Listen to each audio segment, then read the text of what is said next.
Shabbat Shalom and Chodesh Tov.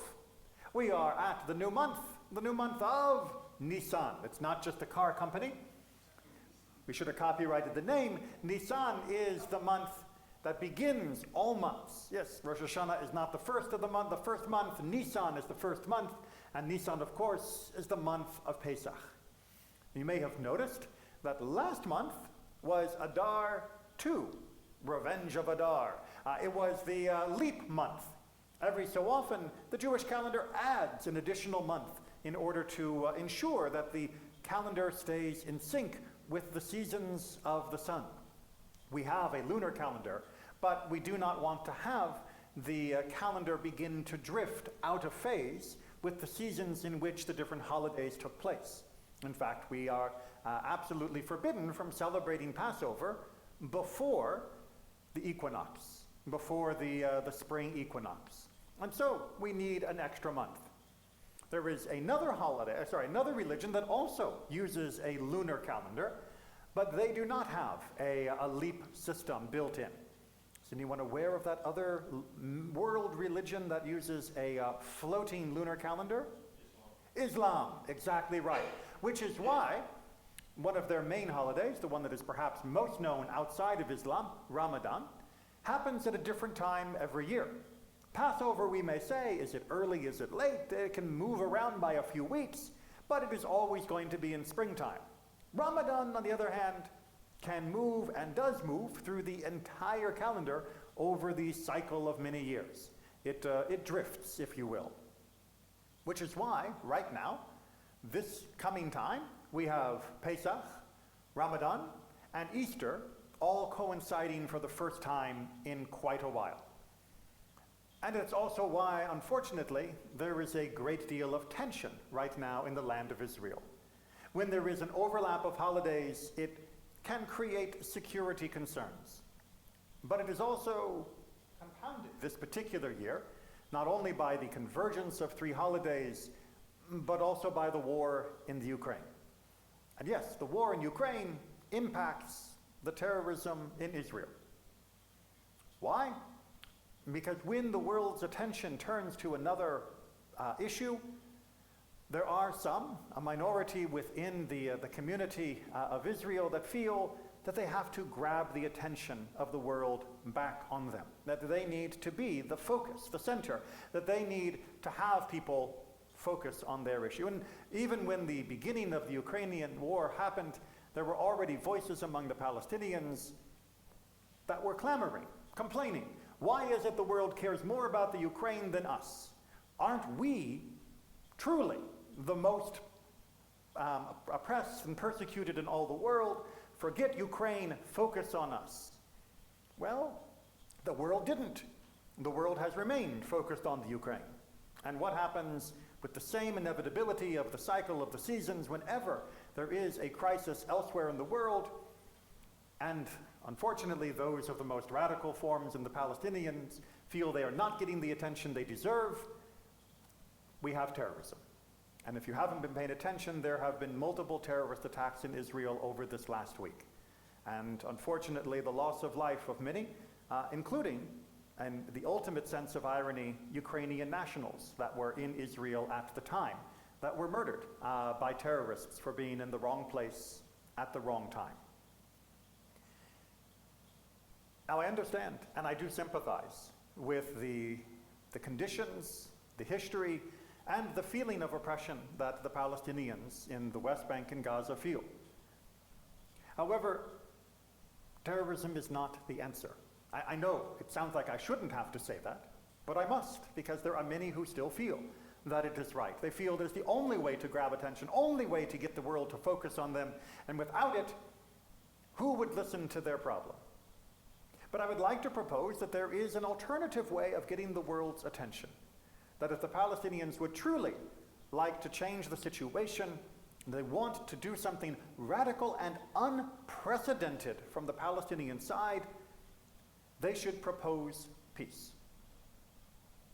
So far, in all of the years of Israel's existence, there has never been a peace proposal from the Palestinian side. There have been negotiations where Israel will propose something and the Palestinians will reject. There have been peace proposals made by third parties, whether it be the United States or the Arab League or other parts of the world. But as to this date, the Palestinians themselves have not advanced an actual proposal for what they would like to see. And I believe, were they to do this, it would absolutely grab the attention of the world, and people would begin to say, look, we have an opening here. There is a window, there is an opportunity. They are finally saying what they want rather than what they demand, with no end in sight to what might be demanded afterwards. The Palestinians have refused to do this for that very reason. To put your cards on the table, to say what it is you actually want, means that you are admitting that that's it, that you have listed your demands. And as any good negotiator will tell you, you never put all of your cards on the table until you absolutely have to, because once they're on the table, then your opponent will be able to perhaps get the better of the deal. But honestly, is there something that will be so bad in that deal that would make it worse than the current situation? Is everything right now so good that having a final resolution where all can live in peace, where all can live with dignity and security, that is somehow less desirable than what is currently taking place? If you are willing to go and murder innocents, if you are willing to allow yourself to be killed in the process of doing so, or indeed even commit suicide in the way of taking out others, are you not just desperate enough to try peace? To try to propose what would be, in your eyes, a fair, an equitable, a reasonable solution? But unfortunately, all we hear is silence and condemnation. And unfortunately, all we hear from many of the allies of the Palestinians is something very similar. They will chant the mantras of end the occupation, end the apartheid, which is ridiculous use of the term.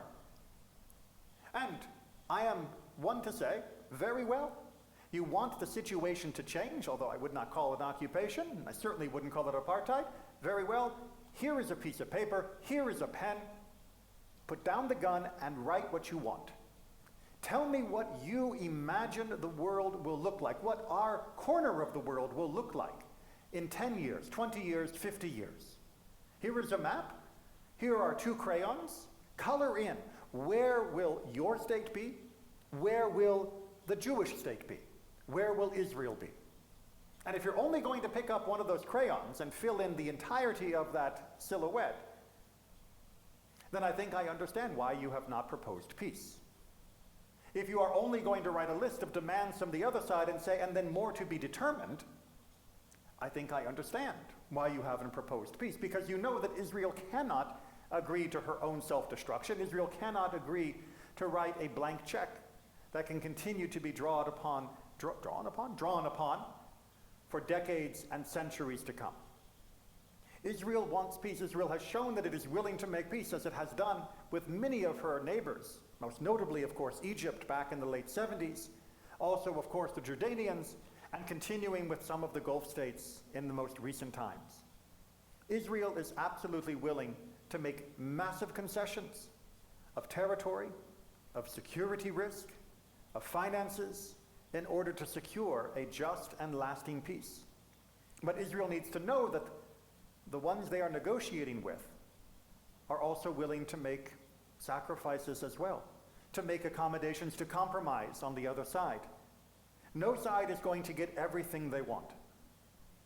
Israel, in its heart, understands they will not have undisputed sovereignty from the Mediterranean to the Jordan River. That simply will not happen if there is going to be a two-state solution. And if there isn't a two-state solution, then Israel will have to absorb millions of Palestinians to become citizens. And that as well would be unbalancing for Israel. But at the moment, Israel, facing terrorism, has to wait until the other side agrees that they are willing to talk rather than fight, that they are willing to look to a future rather than to look only to the ache of the past, and that they are willing to sit down and make difficult decisions for the love of their children, and for the love of all that will come. Israel, I believe, is prepared to do so. But first, this killing must stop. Shabbat Shalom.